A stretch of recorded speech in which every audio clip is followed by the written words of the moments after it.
أيها الذين آمنوا اتقوا الله حق تقاته ولا تموتن إلا وأنتم مسلمون واعتصموا بحبل الله جميعا ولا تفرقوا واذكروا نعمة الله عليكم إذ كنتم أعداء فألف بين قلوبكم فأصبحتم بنعمته إخوانا وكنتم على شفا حفرة من النار فأنقذكم منها كذلك يبين الله لكم آياته لعلكم تهتدون وَلْتَكُنْ مِنْكُمْ أُمَّةٌ يَدْعُونَ إِلَى الْخَيْرِ وَيَأْمُرُونَ بِالْمَعْرُوفِ وَيَنْهَوْنَ عَنِ الْمُنكَرِ وَأُولَئِكَ هُمُ الْمُفْلِحُونَ۔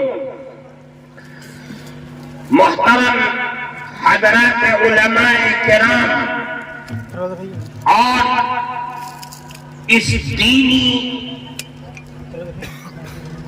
مجلس میں موجود ہمارے معزز بزرگوں قرب و جوار سے آئے ہوئے مہمانان مکرم اور ہماری مائیں بہنیں، میں نے آج آپ کے اس دینی پروگرام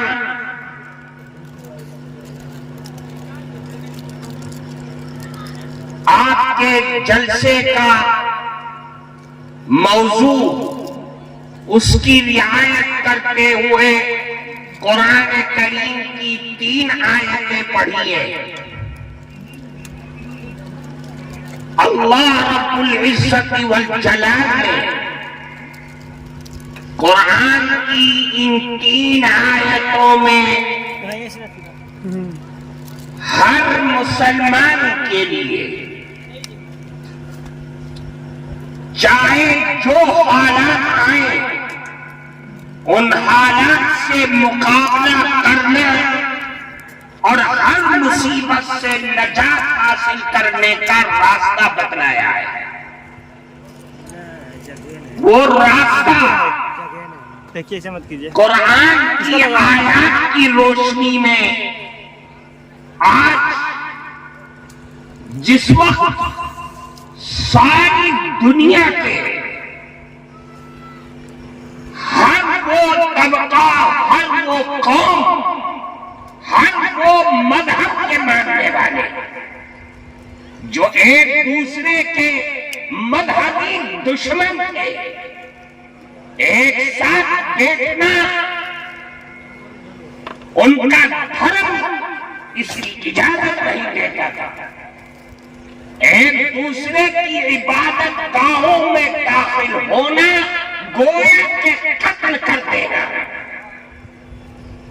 لیکن آج وہ قوم و برادری ایک کونے سے لے کر کے دوسرے کونے تک ایک نقطے پر جمع ہو گئی کہ دنیا سے اسلام اور مسلمانوں کو ختم اور نیست و نابود کر دیا جائے۔ لیکن وہ قرآن جو قیامت تک باقی رہنے والا ہے، وہ قرآن ہمیں ان تمام باطل طاقتوں سے ہر زمانے کے اندر نجات حاصل کرانے کے لیے نجات دلانے کا راستہ اور طریقہ بتلاتا ہے۔ وہ سبق ہے ہمارا جسے ہم یاد کرتے بھول جاتے ہیں، ہم اسے پھر دوبارہ یاد کرتے ہیں۔ اللہ نے قرآن میں فرمایا کہ ہر مسلمان کے لیے قومی اور اجتماعی فلاح اور کامیابی صرف 2 چیزوں میں ہے، ایک اپنی ذات کے لیے اور دوسری پورے عالم انسانیت کے لیے۔ اللہ نے قرآن میں فرمایا، ابھی آپ نے حضرت مولانا کی زبان سے سنا مختلف آیات، اللہ نے قرآن میں سبق دیا پہلا کہ اے ایمان والو اللہ سے ڈرو، اس کا اتنا حکم فرمایا کہ مفسرین کہتے ہیں اللہ نے قرآن میں کسی اور چیز کا اتنا ذکر نہیں فرمایا جتنا اللہ نے اپنے سے ڈرنے کا حکم فرمایا۔ قرآن پڑھنے والے، قرآن کو سمجھنے والے، وہ سمجھتے اور جانتے ہیں اللہ نے قرآن میں ایک آیت اور ایک آیت میں دو جگہ ایک ہی بات فرما رہے ہیں۔ فرمایا یا ایھا الذین آمنوا اتقوا اللہ ولتنظر نفس ما قدمت لغد واتقوا اللہ۔ ایک آیت دو مرتبہ فرما رہے ہیں اے ایمان والو اللہ سے ڈرو، اللہ سے ڈرو۔ حیرت ہے قرآن کی ایک آیت ہے لیکن ایک ہی چیز کو ایک نہیں دو نہیں تین مرتبہ فرما رہے ہیں۔ اللہ نے قرآن میں فرمایا لیس علی الذین آمنوا وعملوا الصالحات جناح فیما طعموا اذا ما اتقوا وآمنوا وعملوا الصالحات ثم اتقوا وآمنوا ثم اتقوا وآحسنوا۔ ایک آیت تین مرتبہ فرما رہے ہیں اللہ سے ڈرو، نیک عمل کرو، اللہ سے ڈرو، اللہ سے ڈرو، نیکی کا کام کرو۔ کیا ہے پتہ یہ چلا کہ سارے اعمال کی جڑ اور بنیاد دنیا اور آخرت کی کامیابی کا راز اللہ نے ایک ہی چیز کے اندر رکھ دیا ہے، وہ ہے کہ اللہ سے ڈرو۔ اللہ کے نبی کی جو حجۃ الوداع کے موقع پر جو تقریر ہوئی، جو 23 سالہ زندگی کا خلاصہ تھا، وہ تقریر قرآن کے 30 پاروں کی بالکل مختصر تھی اور آخری تفسیر ہے۔ اللہ کے نبی نے اس موقع پر فرمایا کہ اے لوگوں تم سب کا رب ایک ہے، ایک کے علاوہ کوئی نہیں۔ پھر فرمایا دیکھو لا فضل لعربی لا فضل لعربی على عجمی ولا لعجمی على عربی ولا لأسود على احمر ولا لأحمر على اسود۔ ساری چیزوں کو ختم کر کے رکھ دیا ہے، ساری برادریوں کا سارا فساد ختم کر کے رکھ دیا ہے۔ فرمایا دیکھو اے لوگوں کسی عرب کو عجمی پر اور کسی عجمی کو عربی پر، کسی کانے کو گھوڑے پر، کسی گھوڑے کو کانے پر کوئی فضیلت نہیں۔ اگر فضیلت ہے تو ایک ہی چیز پر ہے، وہ ہے ان اکرمکم عند اللہ اتقاکم۔ اللہ کے نزدیک متقی بن کر کے جاؤ، اکرام تقوی کی بنیاد پر ملے گا۔ اللہ نے قرآن میں اعلان فرمایا وَيُنَجِّي اللَّهُ الَّذِينَ اتَّقَوْا وَيُنَجِّي اللَّهُ الَّذِينَ اتَّقَوْا۔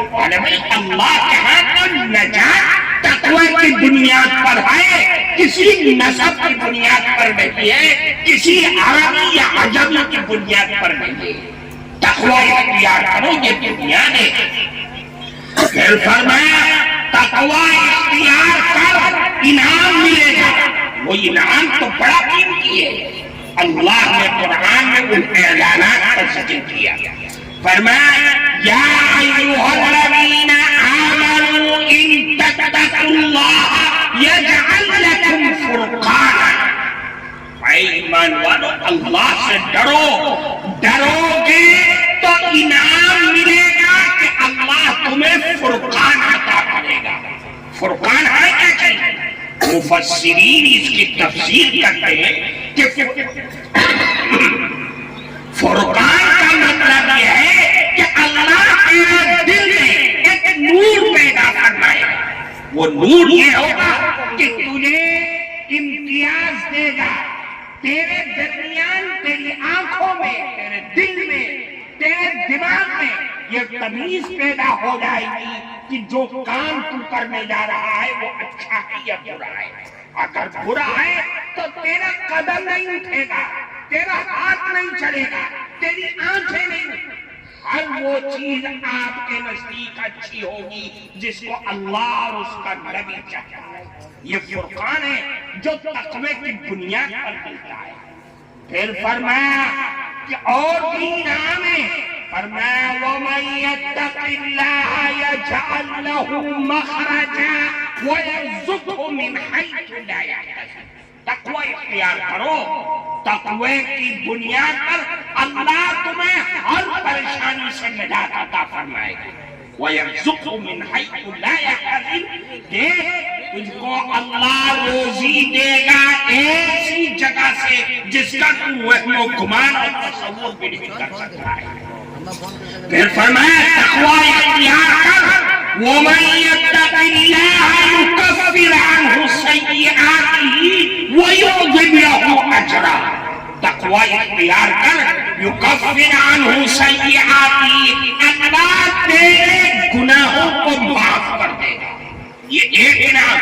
پھر فرمایا اسی پر بس نہیں، وَيُعْظِمْ لَهُ أَجْرًا، کہ تیرے اعمال کی، تیرے نمازوں کی، تیرے نوافل کی، تیرے روزوں کی، تیرے صدقات اور خیرات کا ریٹ اور بھاؤ بڑھا دے گا.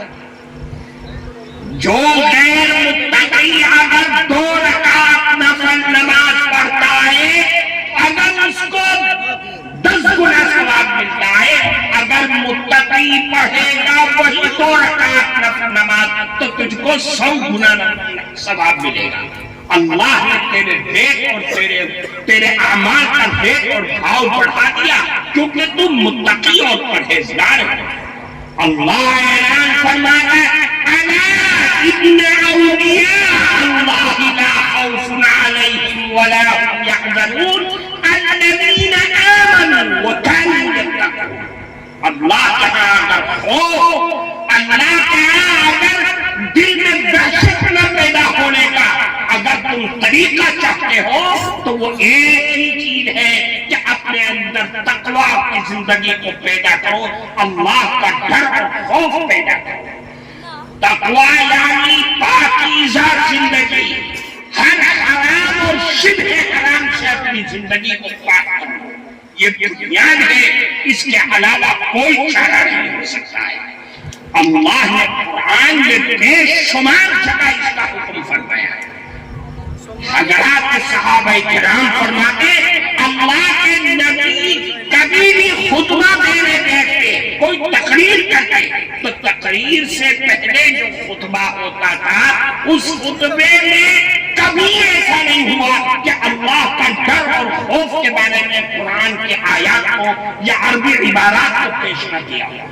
بے شمار تاکید فرماتے تھے.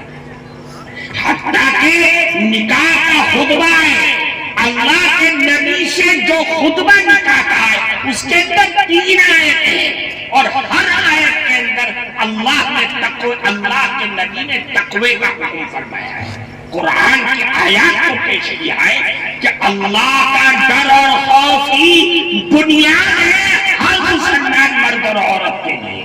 اس کے علاوہ نجات کا کوئی راستہ نہیں. پھر فرمایا اسی کی دوسری شاخ قرآن کی دوسری آیت ہے وَاعْتَصِمُوا بِحَبْلِ اللَّهِ. اے لوگوں اللہ کی رسی کو مضبوطی کے ساتھ پکڑ لو. یہ تقوی کا پہلا طریقہ ہے. اللہ کی رسی کو پکڑ لو، یہ بنیاد ہے. اگر ادھر ادھر بھاگو گے اور ہر آدمی اپنے ایک اینٹ کی مسجد بنا کر کے کھڑا ہو جائے گا، یاد رکھو تمہارا دشمن لقمہ تر بنا کر کے تم کو نگل جائے گا، کوئی تمہارا پرسان حال نہ ہوگا. اس لیے اللہ کی رسی ہے کیا چیز؟ مفسرین کہتے حبل اللہ کا مطلب ہے وہ قرآن و سنت. وہ قرآن اور رسول اللہ کی سنت ہے جو اللہ کی رسی سے جس کو تعبیر کیا گیا ہے. یعنی قرآن کو پکڑو اور رسول اللہ کی سنت کو مضبوطی کے ساتھ پکڑو. پہلی چیز ہو گئی نجات کے لیے کہ اللہ سے ڈرنا اور اللہ کی بندگی کو، یہ اپنی ذات کے لیے، اس میں دوسرے کا کوئی دخل نہیں ہے، اس لیے کہ جب تک اپنی ذات نہیں بنے گی تو دنیا کی کوئی طاقت، دنیا کا چھوٹے سے چھوٹا دشمن وہ تمہاری زندگی کو تباہ و برباد کر دے گا۔ اللہ نے قرآن میں اعلان فرمایا، آگاہ فرمایا، یا ایھا الذین آمنوا علیکم انفسکم لا یضرکم من ضل اذا ہدیتم، اے لوگوں تم پر لازم ہے سب سے پہلے اپنا نفس، اپنی جان، اپنی زندگی، اپنے اعمال کی اصلاح کرنا۔ کیوں؟ اگر تمہاری اصلاح ہو گئی تو تمہارے دل میں تمہارا دشمن چھپا ہوا بیٹھا ہے شیطان، اور تمہارا نفس وہ تمہیں ضلالت اور گمراہی کے دلدل میں نہیں بھیج سکے۔ اگر اس دشمن سے بچنا چاہتے ہو تو اپنے آپ میں تقویٰ اور طہارت کی زندگی کو پیدا کرو، یہ بنیاد ہے۔ اس لیے اللہ نے اعلان فرمایا ہے کہ اے لوگوں تقوی کی زندگی کو اختیار کرو۔ پھر آخری آیت میں بہت اہم کام کی طرف آپ کو لے جانا چاہتا ہوں۔ قرآن کی تیسری آیت جو میں نے پڑھی، فرمایا وَلْتَكُن مِّنكُمْ أُمَّةٌ يَدْعُونَ إِلَى الْخَيْرِ، اے لوگوں تمہارے درمیان کچھ لوگ ایسے ہونے چاہیے جو خیر کی طرف بلانے والے ہیں۔ کیا مطلب؟ یأمرون بالمعروف وینہون عن المنکر، کہ جو امر بالمعروف اور نہی عن المنکر کرنے والے ہیں۔ یہ نجات ہے، اور یہ دوسروں کے لیے، اپنے بھائی کے لیے، اپنی برادری کے لوگوں کے لیے اور دنیا والوں کے لیے، کہ اپنے اندر امر بالمعروف اور یعنی اچھائیوں کا حکم کرنے والے اور برائیوں سے روکنے والے ایسے لوگ پیدا ہو جائیں۔ میرے بھائیوں، آج اس کی اشد ضرورت ہے۔ حضرت عائشہ صدیقہ رضی اللہ تعالیٰ عنہا اپنے گھر میں تشریف فرما تھی۔ اللہ کے نبی آئے گھر میں خاموشی کے ساتھ، نہ کوئی ہنس رہے نہ بول رہے، کچھ نہیں، مغموم چہرہ ہے، کوئی بشاشت نہیں ہے۔ آئے فوراً وضو کیا اور وضو کر کے مسجد میں چلے گئے۔ حضرت عائشہ بڑی گھبرائی، اللہ کے نبی کی باتوں کے اور اعمال کی شیدائی کی حضرت عائشہ صدیقہ رضی اللہ تعالیٰ عنہا۔ وہ کہتی ہے کہ وہ مسجد میں گئے اور میں مسجد کے دروازے میں کان لگا کر کے سننے لگی۔ فرماتی ہیں اللہ کے نبی منبر پر گئے اور فرمایا یا ایھا الناس ان اللہ یقول لکم مروا بالمعروف وانہوا عن المنکر، اے لوگوں اللہ رب العزت والجلال تم کو حکم کرتے ہیں کہ تم امر بالمعروف اور نہی عن المنکر کرو۔ اللہ کے نبی فرماتے ہیں اور اللہ کا حکم ارشاد فرماتے ہیں اور کہتے ہیں کہ امر بالمعروف اور نہی عن المنکر کرو، قبل اس کے کہ تم اللہ سے دعائیں کرو اور اللہ تمہاری دعاؤں کو قبول نہ کرے، قبل اس کے کہ تم اللہ سے مدد کی فریاد کرو اور اللہ تمہاری مدد کے لیے اپنے ہاتھ کو آگے نہ بڑھائے۔ بند ہو جائے اللہ کا دروازہ۔ آج دیکھو ساری دنیا آنکھوں بہا رہی ہے، ساری دنیا کانپ رہی ہے فلسطین کے مسلمانوں کے لیے، لیکن دنیا تباہی اور بربادی میں لگی ہوئی ہے۔ 24-25 ہزار سے زائد لوگوں کو موت کی گھاٹ میں ڈال دیا گیا ہے، لیکن کیا ہے ایسا لگ رہا ہے جیسے اللہ نے اپنی مدد کے دروازوں کو بند کر دیا ہے۔ چھوٹے چھوٹے بچے شہید ہو گئے، ہاتھ اور پاؤں پڑ گئے، کتنی ماں پیدا ہو گئی، یتیم ہو گئے بچے، لیکن یاد رکھو آج اللہ کی مدد کا دروازہ بالکل بند امر بالمعروف اور نہی عن المنکر کا چھوڑ دیا ہے. یہاں علماء، یہاں ائمہ مساجد، یہاں علاقے کے پڑھے لکھے لوگ ہیں. میں آپ سے کہنا چاہتا ہوں کہ آپ اٹھیے اور اپنے علاقے کا جائزہ لیجیے. امر بالمعروف اور نہی عن المنکر کا جس دروازے کو آپ نے بند کر دیا ہے، فضول سمجھ کر کے ان دروازوں کو کھولئے.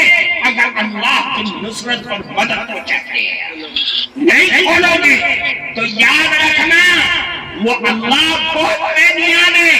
جس اللہ کا محبوب 13 سال تک مکہ کی سرزمین پر ہر طرح کی مصیبت برداشت کرتا رہا. وہ چھوڑنے بھی بند ہوا زمانے کے اعتبار سے، پتے کھانے میں بھی مجبور ہوا. وہ فاقوں کی زندگی بھی برداشت کرتا رہا. جس نے اس کائنات کو جس نے سجایا ہو وہ پتے کھا کر زندگی گزر. میرا اللہ بہت بے نیاز ہے. اس کا محبوب مکے میں موجود ہے اور 300 سال کعبۃ اللہ کے اندر رہتے ہوئے. اس لیے میرے بھائی آج ہمیں اپنی زندگی کو پرکھنا پڑے گا، سمجھنا پڑے گا ہم نے ان راستوں کو کہاں پر چھوڑا ہے. امر بالمعروف اور نہی عن المنکر کرو، نہیں کرو گے تو یاد رکھنا اللہ کی نصرت نہیں آنے والی ہے. میرے عزیز دوستو، آج میں بہت اہم بات آپ سے کہنا چاہتا ہوں. آج کی صورتحال یہ ہر آدمی اپنے دل میں پریشان ہے. پریشانی کیا ہے؟ پریشانی یہ ہے کہ ارتداد کی لہریں بڑھتی چلی جا رہی ہیں. جوان بچیاں غیروں کے شکار ہو رہی ہیں. جوان مرد اپنے ایمان کا سودا کرتے پھر رہے ہیں. میرے بھائی کسی کے پاس اس کا کوئی علاج نہیں. لوگ محنت کرتے ان لڑکیوں کو ان کے گھروں سے نکال کر کے لاتے ہیں، ان کو پہلاتے ہیں، ان کو سکھلاتے ہیں، اللہ کے عذاب سے ڈراتے ہیں. 1 مہینے کے بعد پھر چھوڑ کر کے وہی جا کر کے بیٹھ جاتے ہیں. کوئی علاج نہیں. میں اس کا علاج بتاتا ہوں جو اللہ کے نبی نے بتایا. اور میں علماء، ائمہ مساجد، معزز حضرات، پڑھے لکھے لوگ اور اس اسٹیج پر بیٹھے ہوئے نعت خواہ ہمارے بھائی دل خیر آبادی اور مستند اسٹیج کے مشرع ناظرین ہمارے مجاہد حسنین حبیبی صاحب بہت اچھے منتظم ہیں اور اچھے ڈانسر ہیں. میں ان سے بھی یہی بات کہتا ہوں کہ آپ جس اسٹیج پر جائیں آپ لوگوں کو بتلائیں، سمجھائیں، اشعار کے ذریعے بتلائیں، تقریر کے ذریعے بتلائیں کہ آج وقت کا تقاضا یہ ہے کہ اے مسلمانوں اپنی اولاد کی صحیح تربیت کرو. ایک جملہ ہے، اولاد کی صحیح تربیت کرو. جو فرض عین ہے ہم ماں اور ہر باپ پر. ہم نماز کو فرض عین سمجھتے ہیں، روزہ فرض عین ہے، حج زکات فرض عین ہے. اسی طریقے سے جس طریقے سے نماز، زکات، حج، روزہ فرض عین ہے، اسی طریقے سے اولاد کی تربیت کرنا بھی فرض عین ہے. ہم نے اس سے اپنا منہ موڑ لیا ہے. میرے بھائی آپ سنیے کہ کتنا بڑا سرمایہ ہمارے ہاتھ سے جا رہا ہے. ہم کہاں چلے گئے؟ اللہ کے نبی نے فرمایا اولاد کی تربیت کرو.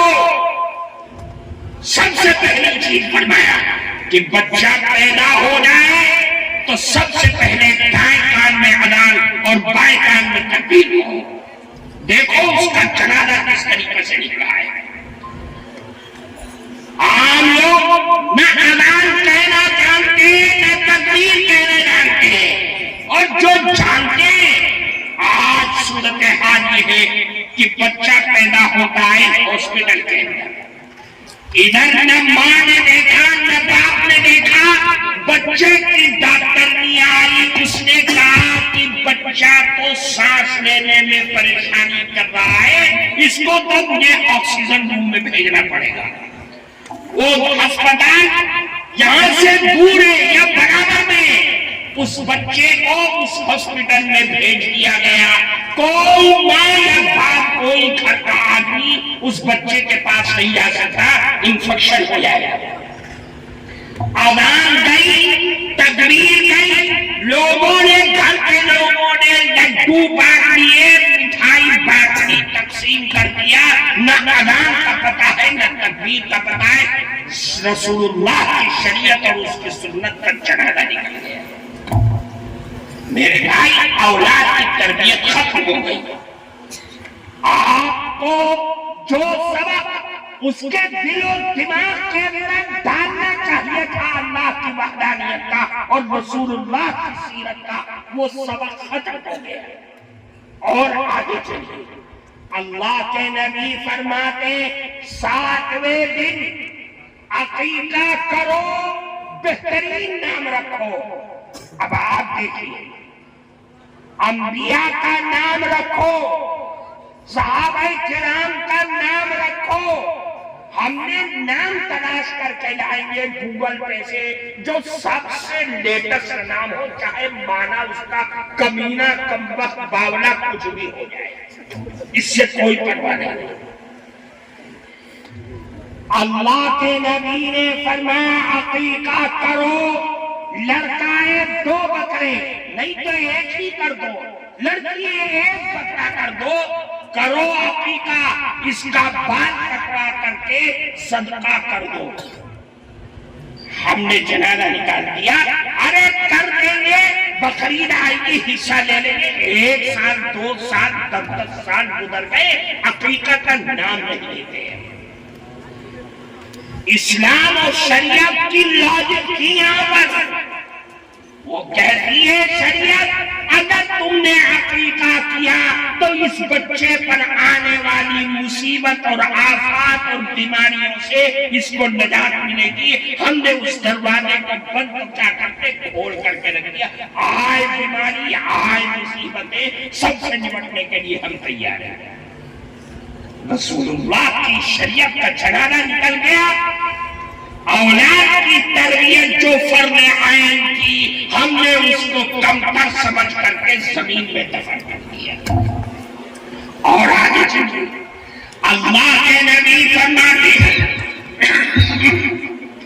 اب یہ بچہ بولنے لگا، ابا، اما، چچا، اللہ کے نبی نے فرمایا لقنوا بقول لا الہ الا اللہ۔ ارے اس کو ابا اور چچا مت کہلاؤ، اس سے کہو لا الہ الا اللہ کی تلقین کرو، اللہ اللہ کی تلقین کرو۔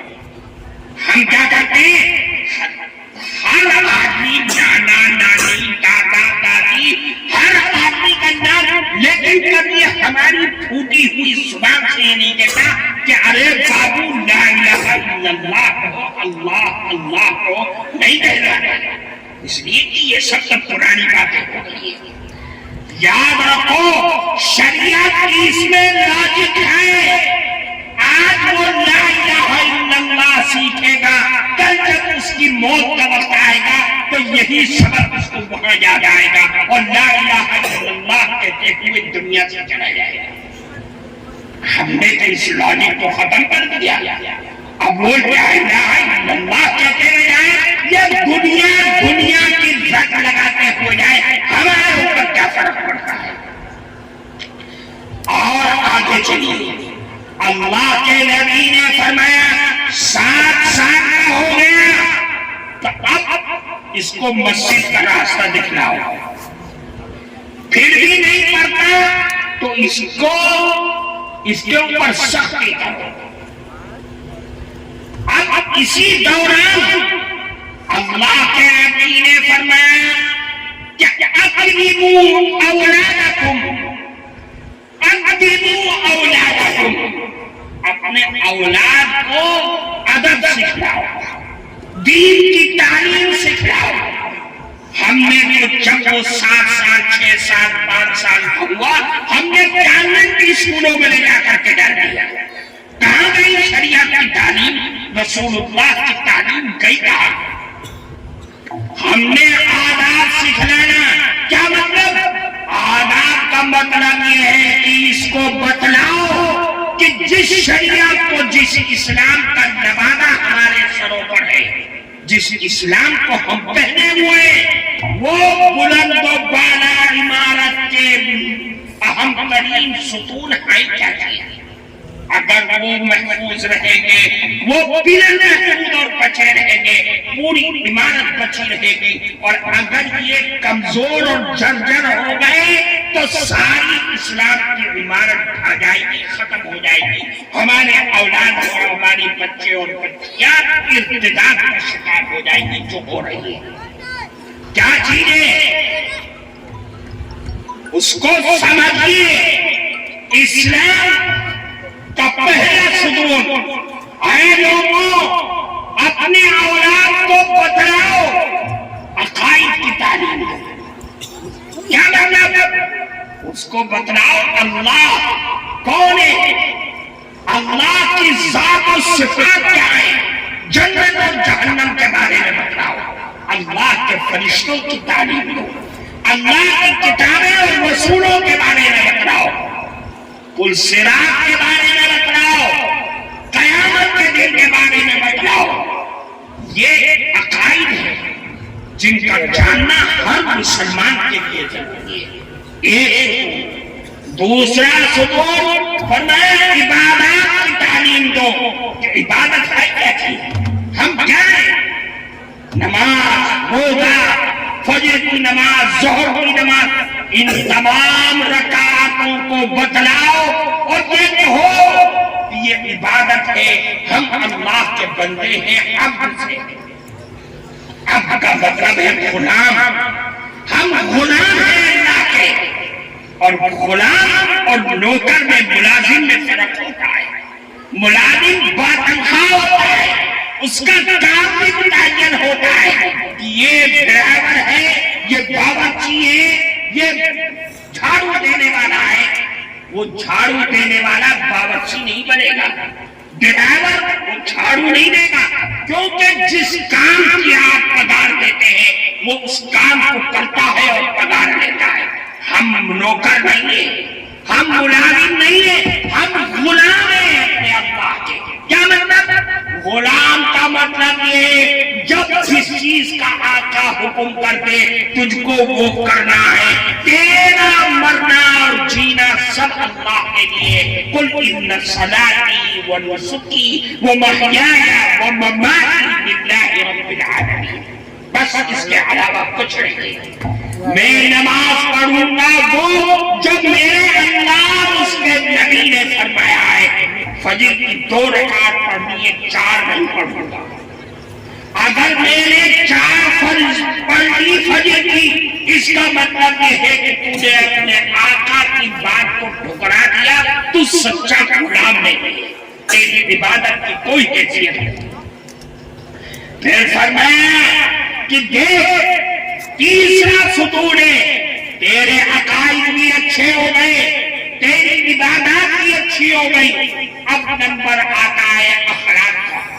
اخلاق یہ دنیا کی چیز ہے، ہم اس کو نہیں سمجھتے.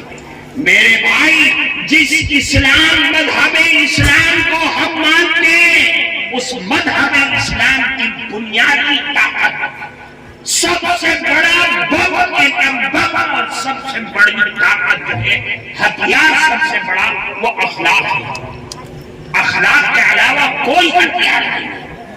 ایسا ہتھیار ہے کہ جس اخلاق کو لے کر صحابہ مکہ مکرمہ سے نکلے مدینے میں پہنچ گئے، اور مدینے سے نکلے جزیرت العرب میں پھیل گئے، اور جزیرت العرب سے نکلے ساری دنیا میں پھیل گئے. اخلاقی کا ہتھیار ہے ان کے پاس. دنیا کا پاگل وہ کہتی ہے کہ تلوار سے پھیلا ہے. دنیا نہ سمجھے جاہل انپڑھ ایک گوار ہے. اسلام جو دنیا میں پھیلا ہے وہ اخلاق سے پھیلا ہے. اور دیکھو اخلاق کی طاقت دیکھو. دنیا میں انقلاب آتے ہیں، ہر زمانے میں انقلاب آتے ہیں. چین، جاپان، امریکہ، برطانیہ، اور اب انقلاب آ رہا ہے فلسطین کے اندر. آپ تاریخ کو اٹھا کے دیکھو، اس انقلاب میں دنیا کے آلات حرب اور آلات ضرب کا استعمال کیا گیا. کہیں 10 لاکھ، کہیں 20 لاکھ، کہیں 24 لاکھ، کہیں 1 لاکھ لوگوں کا خون بہتا ہوا نظر آتا ہے. لیکن دنیا میں اسلام کا انقلاب آیا. اللہ کے نبی کی 23 سالہ زندگی کا ریکارڈ اٹھا کر کے دیکھ لیے، 300 سے 400 آدمیوں کا خون بہتا نظر آئے گا. اس کے علاوہ کسی کا خون نہیں بہا. یہ اسلام کی طاقت تھی، یہ اخلاق کی طاقت تھی. اللہ کے نبی نے فرمایا اخلاق والا آدمی بنو.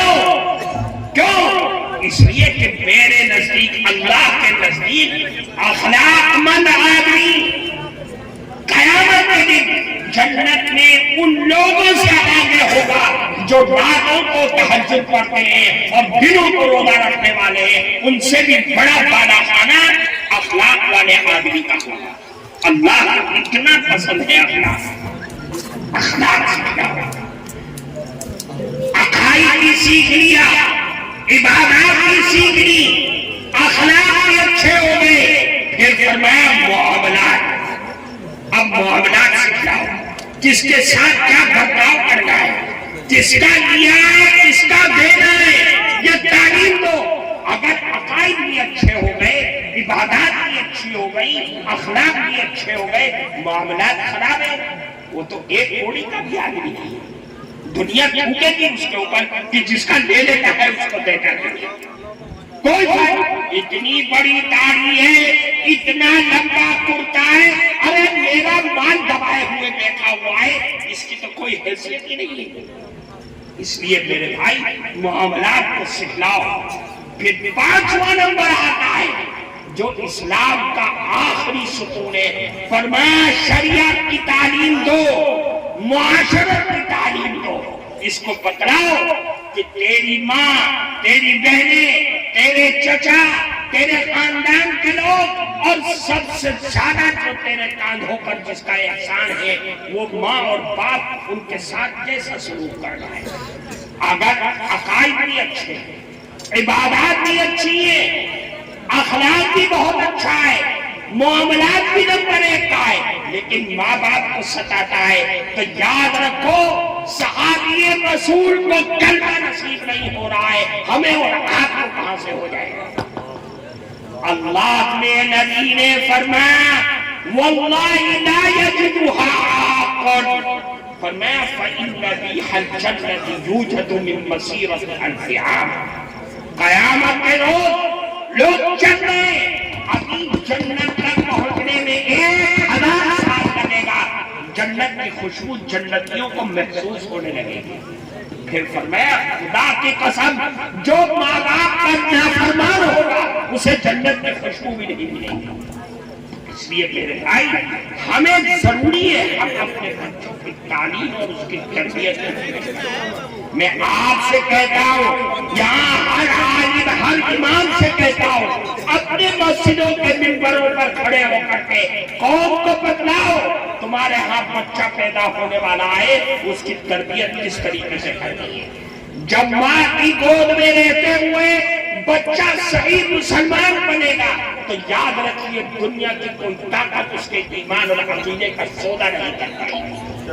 اللہ ہم سب کو عمل کی توفیق عطا فرمائے. میری یہ باتیں یاد رہیں گی یا بھول جاؤ گے؟ ہر عالم اور اسٹیج پر بیٹھے ہوئے لوگ اس بات کو آگے پہنچائیں، اپنے اپنے جلسوں میں لوگوں کو بتلائیں، ترغیب دے کر کے، تاکہ لوگ سمجھیں کہ ہمارا راستہ کون سا ہے اور ہم جا کہاں رہے ہیں، ہمیں مرض کون سا ہے اور ہم علاج کہاں کر رہے ہیں.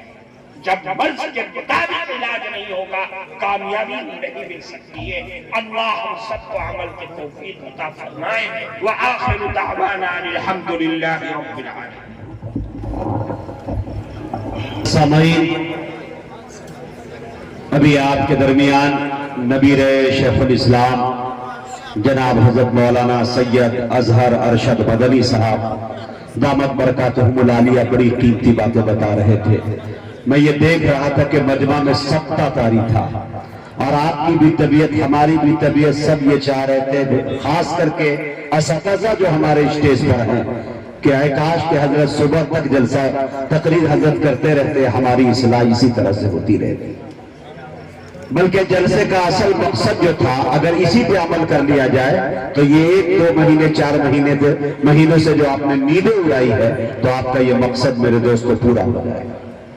حالات حاضرہ پہ بھرپور روشنی ڈالتے ہوئے حقیقت ہے یہ بات کہ آپ اپنے بچوں کا جائزہ لیجئے، ہر گھر کے اندر جائزہ لیجئے کہ 8-10 موبائلیں مل جایا کرتے ہیں، درجنوں گانے ہمارے بچوں کو یاد ہے. اگر کوئی چیز یاد نہیں ہے تو میرے دوستوں قرآن کی آیات یاد نہیں ہے، اسے حدیث مصطفیٰ یاد نہیں ہے. اللہ تعالی ہم سب کو کہنے سننے سے زیادہ عمل کی توفیق بخشے. اور میرے دوستوں ساتھ ہی ساتھ اشارے کنائے میں پیغام یہ بھی دے کر چلے گئے جو حالات ہندوستان کے ہیں، اور گھر گھر سے ہماری بیٹیاں ایمان کا جو سودا کرتی ہوئی نظر آ رہی ہیں. مجھے ایک شعر یاد آیا کہ مسئلہ کون سا تھا، کون سی مجبوری تھی، مسئلہ کون سا تھا، کون سی مجبوری تھی، بھائی بیٹھے تھے بہن گھر سے اکیلی نکلی. اصلاح کی ضرورت ہے میرے دوستو. ایک پیغام اور بھی دے کر گئے کہ بھائی اگر مد مقابل ہے تو حیرت کیسی، دوستو جنگ کے میدان میں مرمت کیسی، اپنے گھر کی دیوار میں خود تو نے کیے ہیں سوراخ، اب کوئی جھانک رہا ہے تو شکایت کیسی. عہد کر کے اٹھیں گے انشاءاللہ. جلسے کے اندر ہم آئے ہیں تو اس پہ عمل کرنے کی کوشش کریں گے. ہم اپنی